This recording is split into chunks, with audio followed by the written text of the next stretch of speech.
warahmatullahi wabarakatuh.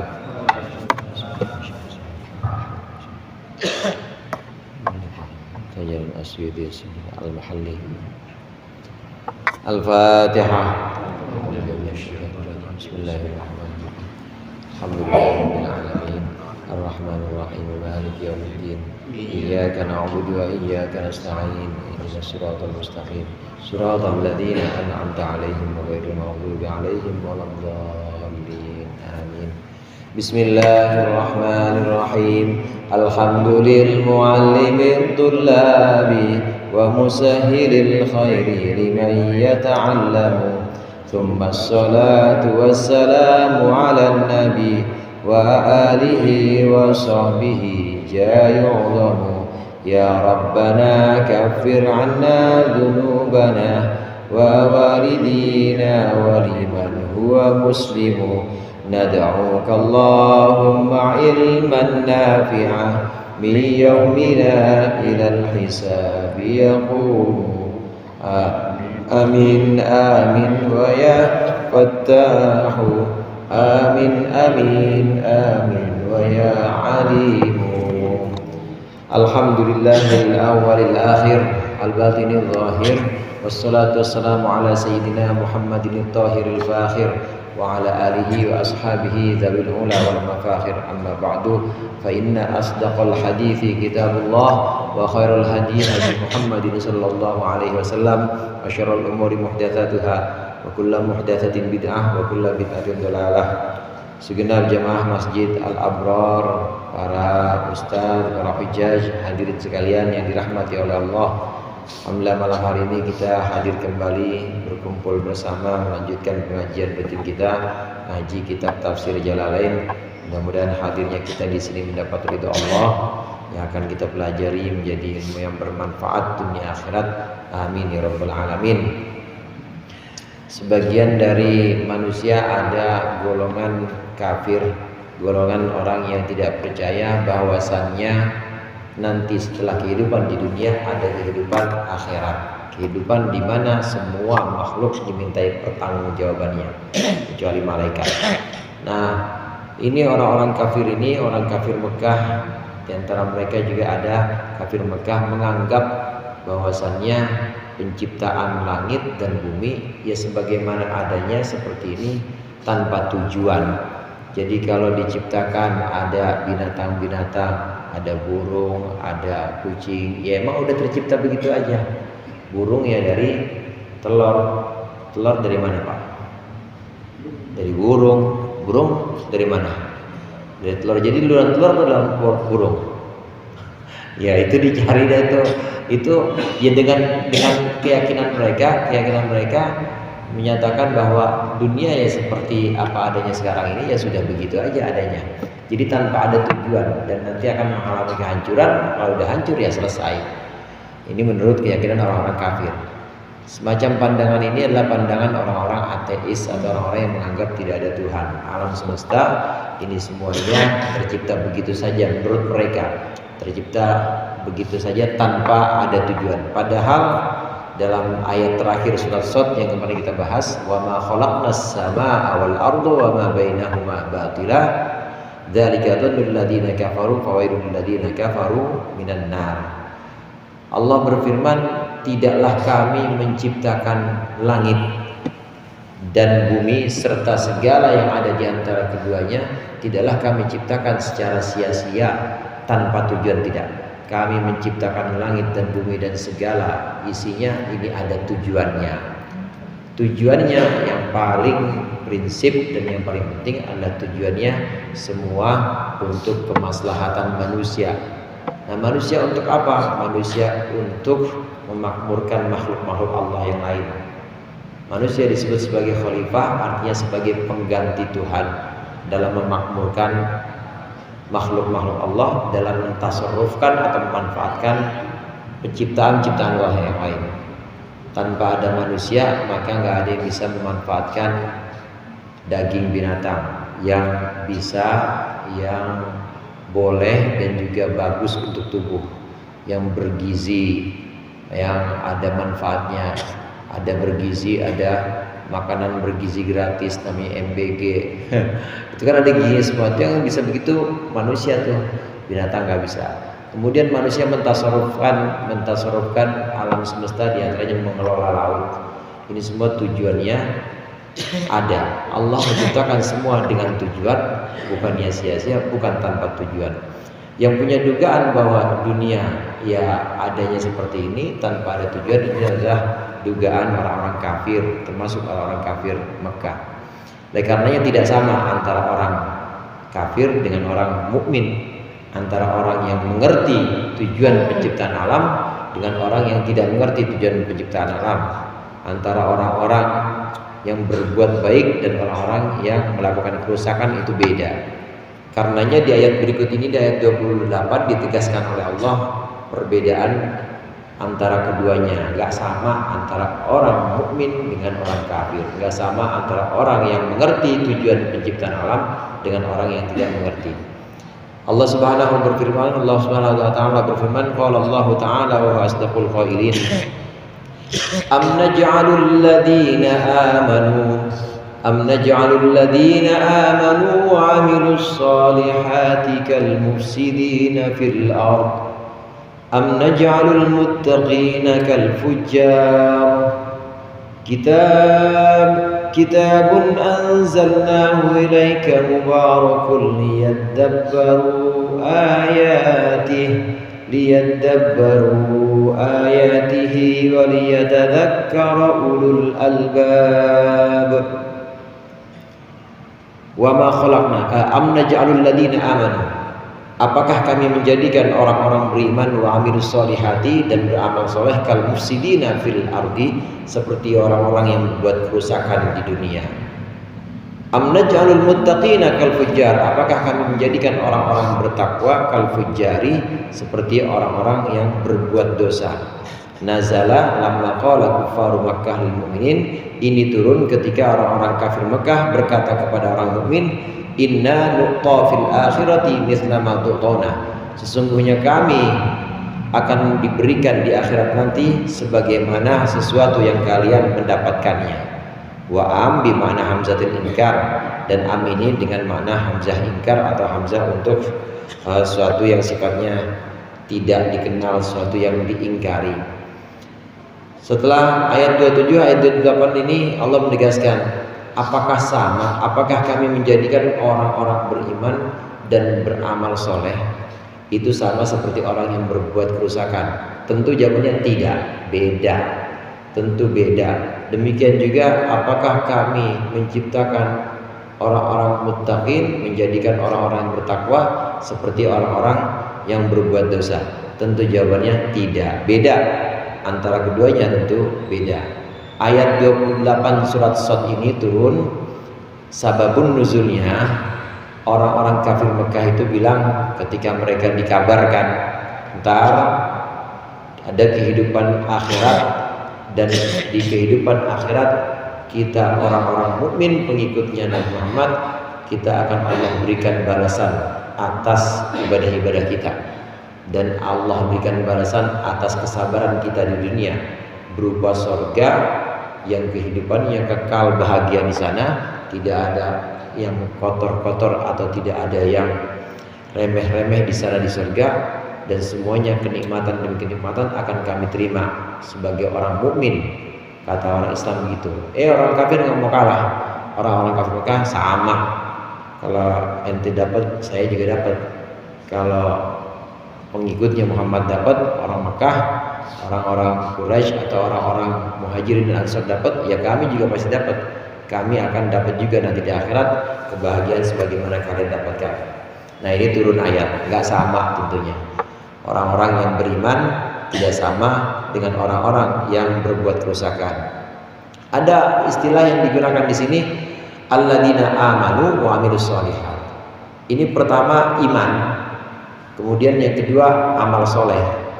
Iman itu pondasi. Sering saya sampaikan, iman itu semacam SK Pak. SK surat keputusan. Orang kalau udah punya SK biasanya punya gaji nggak? Ada gajinya nggak kira-kira 1 tahun? Ada SK-nya. Numpang gaji banyak juga gaji. Kalau ada SK-nya ada gajinya apa gajinya? Ada biasanya.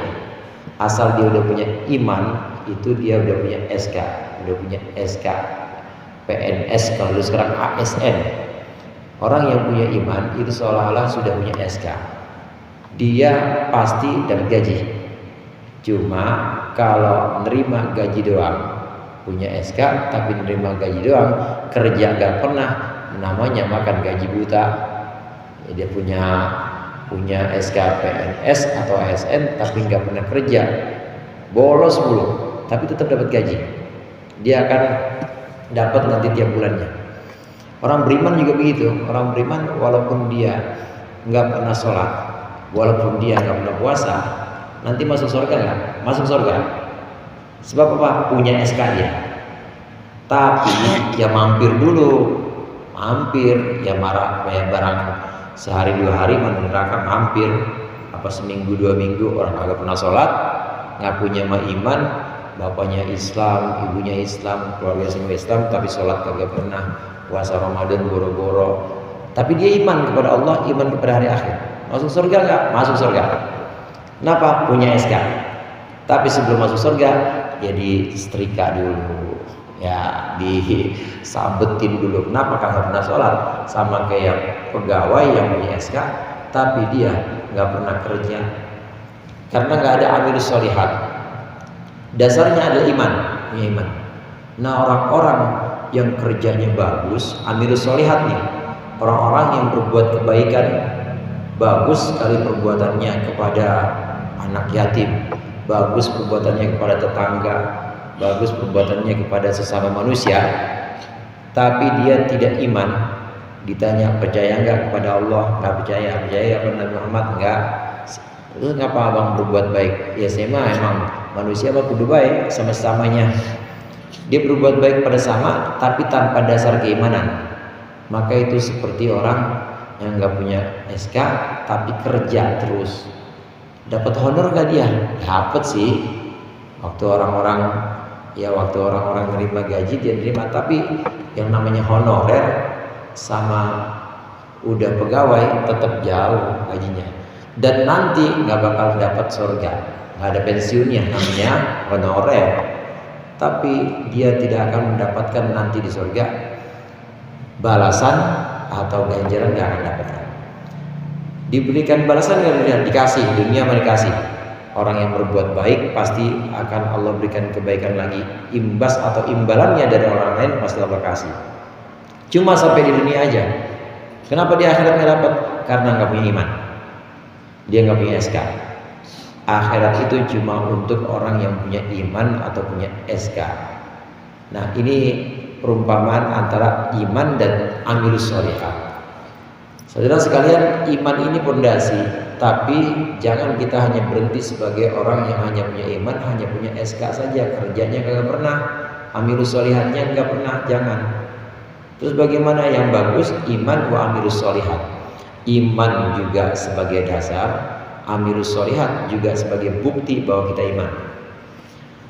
Melakukan perbuatan yang soleh. Amila itu artinya melakukan perbuatan. Perbuatan ini dibagi dua, saudara. Ada perbuatan lisan, ada perbuatan anggota badan, ada perbuatan hati. Perbuatan anggota badan ya seperti kita jalan dari rumah ke masjid pakai kaki, perbuatan anggota badan. Berdiri kita Allahu Akbar, tangan diangkat, turun ruku Allahu Akbar, bangun sami Allahu liman hamidah, perbuatan badan. Itu amilus sholihat, itu amal soleh juga, perbuatan badan. Kemudian kita rogoh kantong kita, ada kotak amal masjid, masukin, atau kita kasih infak pada orang, itu perbuatan badan. Ini perbuatan badan termasuk amal soleh. Termasuk amal soleh juga perbuatan lisan. Perbuatan lisan yang paling mudah dan paling sering, mudah dan ringan diucapkan, zikir seperti subhanallah bihamdi subhanallahil azim, itu perbuatan lisan. Ngederes Al-Quran, kayak kita kan nih baca Al-Quran nih, kita lagi ngaji, ini perbuatan lisan. Itu juga amal soleh. Nah, satu lagi ada amal soleh yang bentuknya perbuatan hati seperti ikhlas, qanaah, nerima pembagian Allah, nerima rezeki Allah tanpa mengeluh, seneng aja, namanya qanaah. Ridho, sabar, itu perbuatan hati. Orang beriman, percaya kepada Allah dan percaya kepada Nabi Muhammad, kemudian beramal soleh, maksudnya dia melakukan perbuatan yang Allah ridho, baik perbuatan lisan atau perbuatan badan seperti sedekah atau berjalan ke masjid, maupun perbuatan hati seperti akhlak-akhlak hati, ridho, tawakal dan lain sebagainya. Ini orang beriman. Orang beriman dalam Al-Quran kadang-kadang disebut sebagai muslihin, muhsinin, disebut sebagai muhsinin, yaitu orang-orang yang berbuat baik. Nah, bandingannya mufsidin. Mufsidin ini orang-orang yang berbuat kerusakan. Kata Allah, apakah sama orang-orang yang berbuat baik, muhsinin, dengan mufsidin? Tentu tidak sama. Kami tidak pernah menjadikan kesamaan, kami tidak pernah menyamakan antara orang yang berbuat baik dengan orang yang berbuat kerusakan. Tentu gak sama. Apakah sama orang-orang yang bertakwa dengan orang-orang yang melakukan dosa-dosa? Tidak sama. Itu. Ini pertanyaan ingkari, istifham ingkari, atau pertanyaan retorik. Jadi pertanyaan yang sebenarnya nggak butuh jawab, Pak. Jadi jawabannya pasti tidak. Jawabannya pasti tidak. Apakah ada? Emang ada? Di sini nanya Bapak nih, pasti jawabannya enggak. Itu namanya pertanyaan retorik. Enggak usah dijawab juga, pasti jawabannya enggak. Pertanyaan yang hanya untuk mengingkari atau menyangkal mereka. Emang ada aspal warnanya hitam? Ada nggak, Pak? Main. Emang ada aspal warna hitam? Emang ada hitam putih maksudnya? Emang ada aspal warna putih? Jawabannya pasti nggak ada. Sama juga ini. Emang ada? Emang sama antara orang beriman dengan orang yang berbuat kerusakan? Jawabannya pasti tidak. Namanya istifham ingkari atau pertanyaan untuk menyangkal mereka. Tidak sama antara orang beriman dengan orang kafir. Tidaklah sama antara orang-orang bertakwa dengan orang-orang berbuat maksiat atau dosa-dosa. Tidaklah sama antara orang-orang yang muhsinin, berbuat kebaikan, dengan orang-orang yang mufsidin, yang berbuat kerusakan. Beda tentu. Lantaran ini turun lantaran orang-orang Mekah merasa bahwa entar kami juga dapat surga. Kalau pengikutnya Muhammad dapat surga, kami juga dapat. Entar dulu, nggak sama, nggak akan sama. Kitabun, ini adalah kitab. Al-Quran maksudnya khabaru mubtada'in mahdufin. Ini khabar dari mubtada mahduf, mubtada yang dibuang. Ay hada, asalnya hada kitabun. Ini adalah kitab anzalnahu ilaika, yang telah kami turunkan kitab itu ilaika kepada engkau, mubarakun, yang penuh berkah atau penuh kebaikan, liyadabbaru, agar mereka merenungkan. Asluhu, asalnya kata yadabbaru, yatadabbaru asalnya. Udgimat at-ta'u fid dari, diidghamkan ta ke dalam dal, jadi asalnya yatadabbaru jadi yadabbaru. Apakah mereka tidak merenungkan ayatihi, ayat-ayatnya Al-Quran, ayat-ayatnya kitab, yanduru fi ma'aniha, mereka, apakah mereka tidak memandang kepada makna-makna Al-Quran, makna-makna kitab, fayu'minu, sehingga mereka beriman. Walayatadzakkara ayyata'idhu waliyatadzakkara, dan agar mengambil pelajaran, yatta'idhu maksudnya mengambil mau'idhah, mengambil nasihat, ulul albab, orang yang memiliki akal. Ashabul uqul maksudnya orang-orang yang memiliki akal. Tidaklah sama antara orang yang berbuat baik dengan berbuat rusak, antara orang bertakwa dengan orang-orang yang melakukan dosa, tidak sama. Ketahuilah bahwa ini Al-Quran, kitab yang Allah turunkan. Al-Quran ini adalah kitab yang dipenuhi, yang diberkahi. Berkah itu artinya kebaikan yang merata, kebaikan yang tidak terputus. Ada sesuatu dan sifatnya menyeluruh dan merata pada semuanya, itu namanya berkah. berkah. Berkah itu punya kebaikan dan kebaikannya ada dalam setiap sisinya, itu namanya berkah. Al-Quran ini adalah kitab yang mubarak, kitab yang diberkahi. Maksudnya diberkahi, di dalamnya ada kebaikan yang menyeluruh, mulai dari satu huruf saja sampai satu kata, sampai satu kalimat, satu ayat, dan seterusnya, itu dipenuhi kebaikan semuanya. Ini kitab yang penuh kebaikan atau diberkahi, dan kami turunkan kepada engkau wahai Muhammad. Turunnya Al-Quran, tentunya hadirin, turunnya Al-Quran ini melalui bentuknya adalah wahyu, melalui wahyu. Kadangkala melalui lisan malaikat Jibril, Nabi Muhammad mendengarkan. Nah, kemudian Nabi Muhammad hafal langsung. Ada kalanya tertanam begitu saja dalam hati Nabi Muhammad, kemudian Nabi Muhammad mengucapkan sesuatu. Itu datangnya wahyu. Atau ada kalanya bukan malaikat Jibril juga, bukan juga berupa ketetapan hati, nancap dalam hati. Ada kalanya di belakang hijab atau di belakang penghalang, itu Nabi Muhammad mendengarkan wahyu. Jadi wahyu ini datangnya macam-macam, model datangnya kepada Muhammad ini macam-macam. Ini kitab yang penuh kebaikan. Mereka orang-orang itu apakah tidak berpikir, tidak merenungkan makna-maknanya, makna yang ada dalam Quran, makna yang ada dalam kitab yang penuh berkah ini, supaya orang-orang yang punya akal itu mengambil pelajaran. Waliyatadzakkaru ulul albab. Hadirin sekalian, orang yang punya akal di sini disebut dengan ulul albab. Mungkin bapak-bapak sering dengan kata ulul albab. Ulul albab itu, ulu itu artinya punya, albab itu jamak dari lub. Lubbun albab. Lub sama seperti qalbun, qulub, hati. Ini lubbun albab. Lubbun itu bagian dari hati, bagian dari persepsi atau pengetahuan batin kita yang lebih dalam, itu namanya lubbun.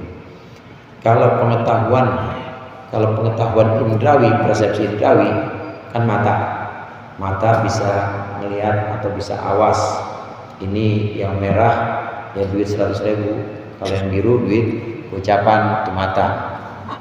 Kalau yang ini karpet warnanya hijau, kalau temboknya warnanya putih, itu ketahuan indrawi mata. Tidak sampai di situ saja, kita sebagai manusia ada pengetahuan yang non indrawi. Ini masuk dari indra kemudian ke dalam pikiran yang kadang disebut sebagai hati. Dalam Al-Quran sebutannya sebagai qalb. Nah, qalb ini punya bagian namanya lub. Lub ini dijamakkan albab. Ini pemahaman, bentuk pemahaman. Orang-orang yang merenungkan makna Al-Quran, maka dia akan mencapai pengertian, akan menemukan makna-makna Al-Quran dan bisa mengambil pelajaran di dalam Al-Quran, mengambil pelajaran dari dalam Al-Quran pasti. Ada dalam Al-Quran cerita kisah tentang ketabahan Nabi Nuh. Maka orang-orang yang merenungkan maknanya akan mengambil pelajaran bahwa dakwah atau mengajak orang yaitu harus punya kesabaran. Nabi Nuh dakwah kira-kira 950 tahun, pengikutnya cuma 80 orang. 80 orang itu yang di kapal itu ya gitu aja yang selamat, yang lainnya habis. Di Al-Quran kita mendengar cerita atau kisah-kisah ulul azmi yang lain seperti Nabi Musa. Nabi Musa yang dikejar-kejar oleh Fir'aun, maka kesabaran dalam dakwah itu perlu. Ini namanya mengambil pelajaran atau nasihat dari Al-Quran, merenungkan maknanya. Dan ini cuma bisa dilakukan oleh orang-orang yang memiliki akal. Dan umumnya manusia punya pemahaman itu. Umumnya manusia punya potensi untuk memahami, jadi punya akal. Hanya saja mau apa enggak. Kadang-kadang ada orang yang puyeng ngaji mulu romannya, ada yang begitu. Ada juga yang kudu ngaji, kudu ngaji dan kudu bisa dapat oleh-oleh pulang dari ngaji. Itu pengertian, ada yang begitu. Kayak yang hadir di sini kan doyan ngaji semua ya. Amin ya Allah. Jadi pulang udah punya oleh-oleh, udah punya sesuatu yang dibawa, ngambil pelajaran. Secara umum orang itu banyak yang punya akal ini punya. Kalau dia ditanya pengertian-pengertian atau ditanya perbandingan-perbandingan, dia pasti paham. Ini sebelah kanan, ini sebelah kiri, botol sama tiang gedean mana, gedean tiang sama masjid gedean mana, gedean masjid, kan tetap yang waras. Namanya kan punya akal. Ini tinggal mau apa enggak untuk ke tingkat yang lebih lanjut, yaitu menggunakan akalnya untuk belajar.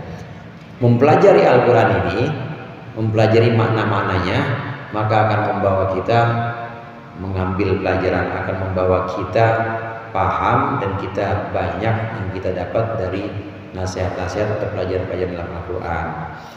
Mendengarkan kisah tentang Ashabul Kahfi atau para pemuda yang dia mengasingkan diri di goa. Allah berikan satu perbedaan atau satu keistimewaan, mereka tidur. Kelihatannya tidur cuma 3 jam. Kata-kata mereka nih kayak mereka rasa cuma 3 jam, padahal udah 300 tahun. Ini kita ambil pelajaran bahwa Allah Maha Kuasa. Allah bisa bikin orang tidur kelihatannya cuma sebentar, tapi padahal 350 tahun. Banyak pelajaran-pelajaran Al-Quran yang bisa kita ambil kalau kita menggunakan akal sebagai ulul albab. Hadirin sekalian, orang yang baca Al-Quran ini paling tidak ada 4, walaupun sebenarnya sih ada 3. 4 ini saya ambil yang paling dasar. Yang baca Al-Quran itu yang hanya sekedar baca saja tapi tidak mengerti artinya.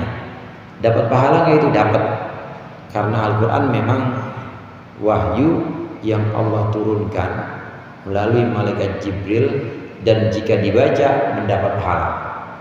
Itu Al-Quran bedanya begitu, karena dia wahyu, karena di Al-Quran maka membacanya ibadah, membacanya pahala. Beda sama tulisan-tulisan lain. Kalau tulisan-tulisan lain misalnya baca kitab apaan? Kitabnya kitab Fathul Qorib misalnya, baca gitu aja, faslun mujibatul gusli, baca begitu doang, tapi dia nggak niat belajar, maka nggak ada pahalanya. Tapi kalau dia niat belajar dapat. Kalau Al-Quran niat nggak niat, asal a'udzubillahi minasyaitonirrajim, bismillahirrahmanirrahim, wasyamsi wadduhaha, dapat pahala pasti walaupun nggak niat. Ini tingkat pertama orang yang baca Al-Quran. Ada yang sekedar baca saja tidak paham maknanya. Kemudian yang berikutnya, pembaca Al-Quran ini yang kita harapkan. Pembaca Al-Quran ada yang mengerti bacaannya tapi secara umum saja, membaca Al-Quran tapi tidak mengetahui secara detail maknanya, tapi secara umum. Seperti bapak-bapak sekalian, kita sekalian yang memahami Fatihah. Kalau kita baca Fatihah kan tahu semua artinya ya. Bismillahirrahmanirrahim, dengan nama Allah yang Maha Pengasih lagi Maha Penyayang. Alhamdulillahirabbil alamin, segala puji bagi Allah Tuhan semesta alam. Ar-Rahmanir-Rahim, yang Maha Pengasih lagi Maha Penyayang. Malik Yaumiddin, yang merajai hari kebangkitan atau hari pembalasan. Ini semua kan kita tahu. Ini mengetahui makna secara umum, secara global. Ini tingkat kedua. Bagus nggak yang seperti ini? Bagus, sudah cakep ini. Dibanding yang pertama tadi hanya sekedar baca saja. Tingkat yang berikutnya yang lebih tinggi lagi, mengetahui makna ayat Al-Quran dan mengetahui lebih tafsir atau lebih rinci lagi, paham kata-kata, paham rahasia dan juga paham hukum yang ada dalam Al-Quran, hukum agama yang bisa dia ambil dalam Al-Quran. Ini perannya ulama. Ini ulama seperti imam-imam tafsir, seperti Imam Jalaluddin As-Suyuti, Jalaluddin Al-Mahalli, ini ya Imam Ibnu Katsir, kemudian juga ulama-ulama lain yang mengarang kitab tafsir. Ini adalah orang-orang yang memahami Al-Quran detail.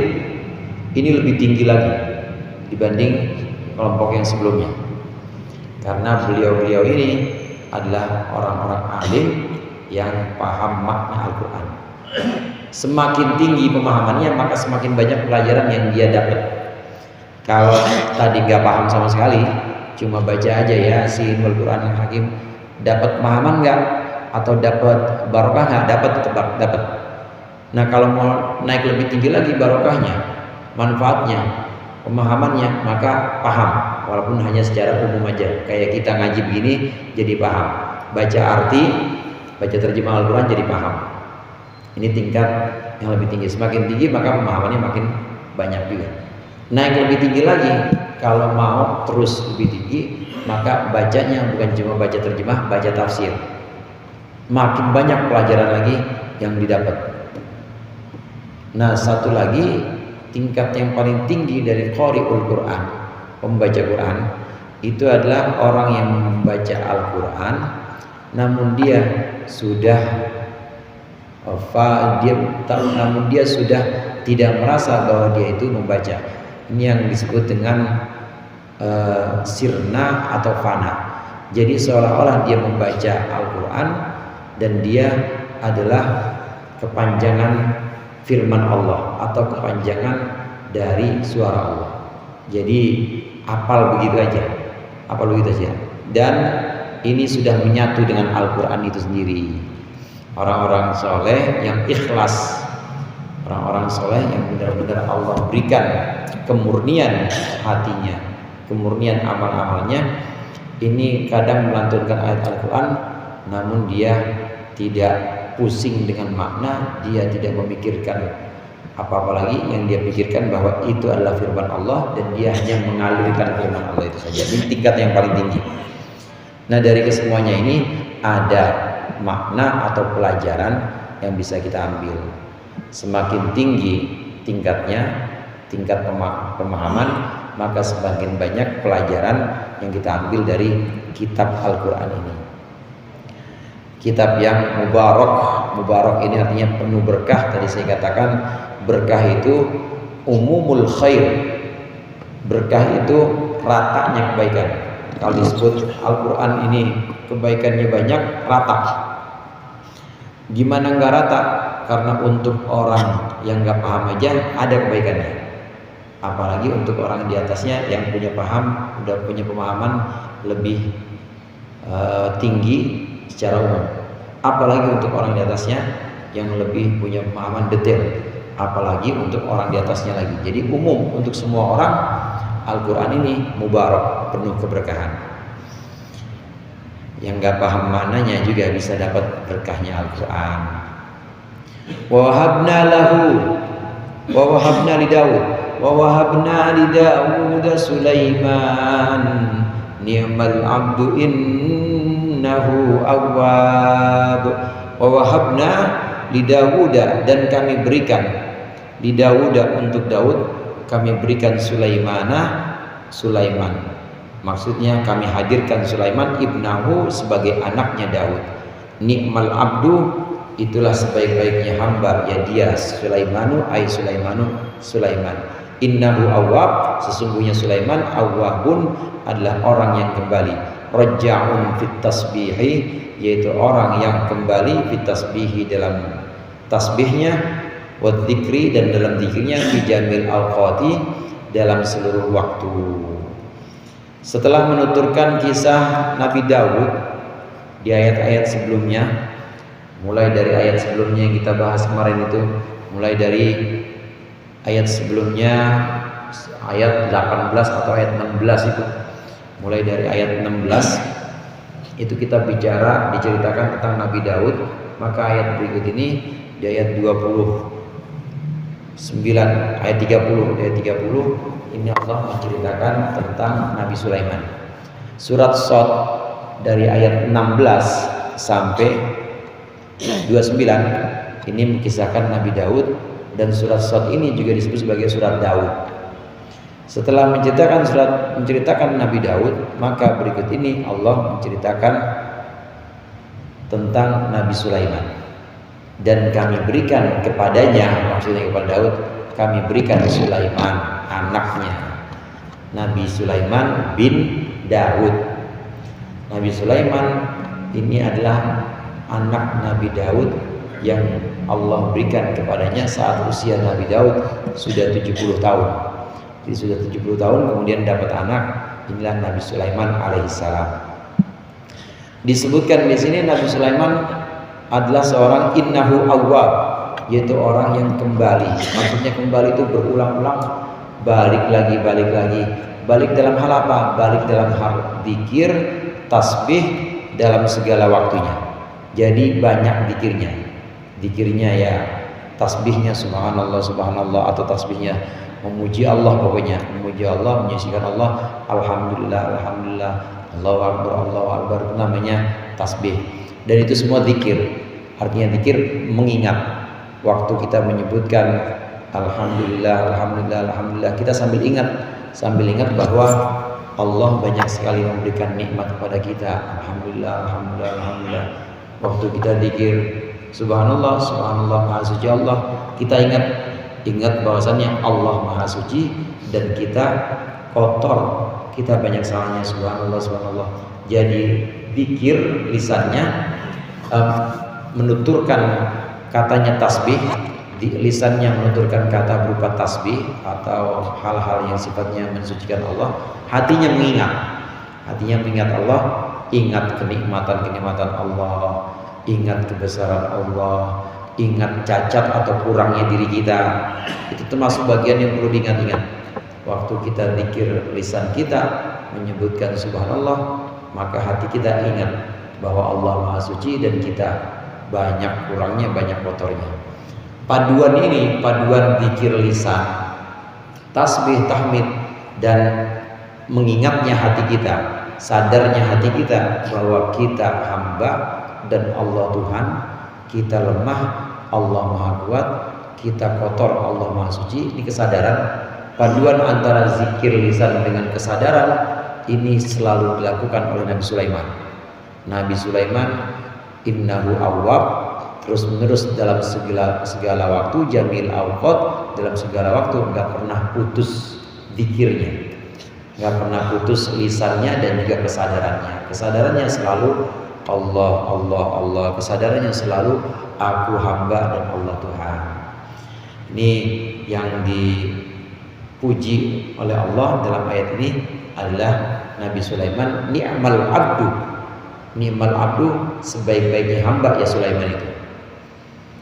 Di sini al-abdu, saudara, abdun itu kan artinya hamba. Kalau disebutkan dalam Al-Quran hamba, itu berarti Allah sudah memuji seseorang di tingkat yang paling tinggi. Tingkat yang paling tinggi untuk seseorang itu ketika Allah sudah memuji dia sebagai hamba. Benar dia hambaku, karena yang mengakui adalah Allah. Ini Nabi Sulaiman sudah diakui sebagai hamba.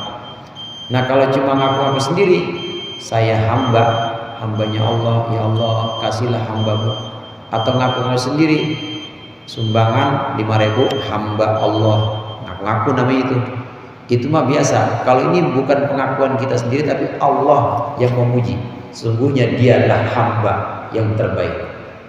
Ini pujian Allah kepada para nabi.